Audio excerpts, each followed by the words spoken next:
గారి తనయుడిగా కాదు, వారి యొక్క ఆలోచనలకు తనయుడుగా అన్నట్టుగా ఈ రాష్ట్ర అభివృద్ధికి కట్టుబడి నిబద్ధతతో కృషి చేస్తున్న శ్రీ నారా లోకేష్ గారిని మాట్లాడవలసిందిగా మనవి.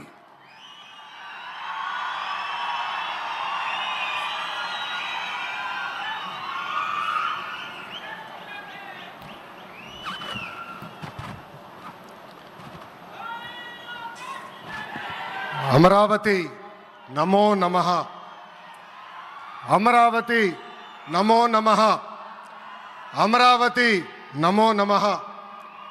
వేదిక మీద ఉన్న ఆర్కిటెక్ట్ ఆఫ్ మోడర్న్ భారత్ గౌరవ ప్రధానమంత్రి నరేంద్ర మోడీ గారికి, మన పేదల నాయకుడు గౌరవ ముఖ్యమంత్రి చంద్రబాబు నాయుడు గారికి, నా అన్న గౌరవ ఉప ముఖ్యమంత్రి పవన్ అన్నకి, వేదిక పైన ఉన్న ఇతర గౌరవ పెద్దలకు, ప్రాణాలు సైతం లెక్క చేయకుండా అమరావతి కోసం పోరాడిన రైతులకు, ప్రజలకు నా హృదయపూర్వక నమస్కారాలు. ముందుగా పహల్గామ్ ఉగ్రవాద దాడిలో చనిపోయిన వారికి నేను నివాళులర్పిస్తున్నా. ఉగ్రవాదుల దాడిలో చనిపోయిన వారి కుటుంబానికి దేశం మొత్తం అండగా నిలబడుతుంది. పాకిస్తాన్ గీత దాటింది, అమాయకుల్ని చంపింది, చాలా పెద్ద తప్పు చేసింది. ఒక్క పాకిస్తాన్ కాదు, 100 పాకిస్తాన్లు వచ్చినా భారతదేశ నేలపై మొలిచిన గడ్డి కూడా పీకలేరు. 100 పాకిస్తాన్లకు సమాధానం చెప్పే ఒక్క మిసైల్ మన దగ్గర ఉంది. ఆ మిసైల్ ఏంటో తెలుసా? నమో గౌరవ ప్రధానమంత్రి నరేంద్ర మోడీ గారు.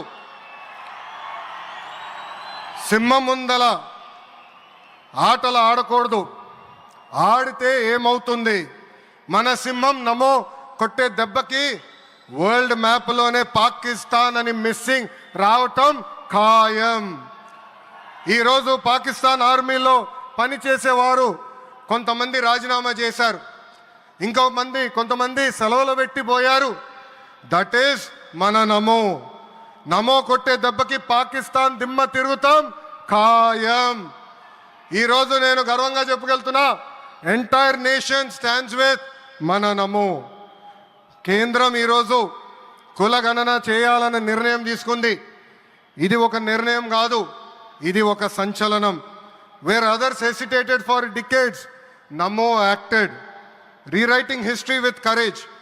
True to his commitment to empower the marginalised and deprived, Namo's bold stroke will deliver social justice in its truest form. Namo గారికి ఆంధ్రప్రదేశ్ అన్న, అమరావతి అన్న ఎంతో ప్రేమ. ఇప్పుడు ఆయన ఢిల్లీలో ఎంత బిజీగా ఉన్నారో మనందరూ తెలుసు. ఆయన ఈ కార్యక్రమానికి వచ్చారు. 2024 ఎన్నికల్లో ప్రజలు ఎన్డీఏ ప్రభుత్వానికి 94 సీట్లు గెలిపించారు. అందుకే మన ప్రధాని నమో గారు ఆంధ్రప్రదేశ్ కోరిన అన్ని కోరికలు తీరుస్తున్నారు. మొన్నే విశాఖపట్నానికి వచ్చి railway zone, NTPC green project, Nakkapalli bulk drug పార్క్కి నిధులు కేటాయించారు. ఏకంగా విశాఖపట్నం ఉక్కు ఫ్యాక్టరీని కాపాడారు. ఇప్పుడు అమరావతికి వచ్చి నిధులే కాదు పనులు కూడా ప్రారంభించబోతున్నారు. మనం ఒకసారి గతం కూడా గుర్తు చేసుకోవాలి. 2014లో రాష్ట్ర విభజన జరిగింది. కట్టుబట్టలతో మెడబట్టి మన బయటికి గెంటేశారు. ఎక్కడి నుంచి పరిపాలించాలో తెలియని పరిస్థితి. కానీ మన సిబిఎన్ గారికి సంక్షోభాలు కొత్త కాదు. ఒక పక్క